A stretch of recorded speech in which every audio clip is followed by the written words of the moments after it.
So as of now, Marvel Rivals is not available on mobile devices.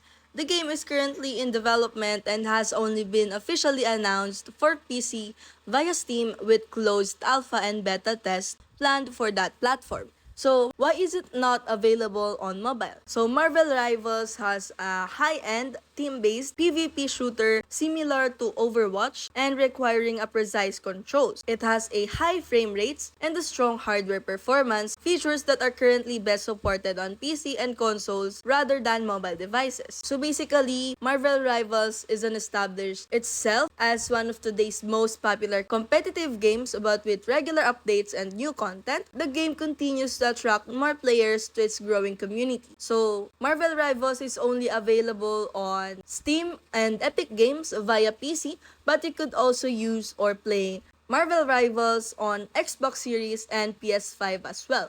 So basically, PS4 is not supported also. So while there's no official announcement about the mobile version yet, it is possible that a mobile port could be considered later, especially if the games become popular. However, as of now, mobile gamers will have to wait. So if you find this video helpful, don't forget to smash that like button and subscribe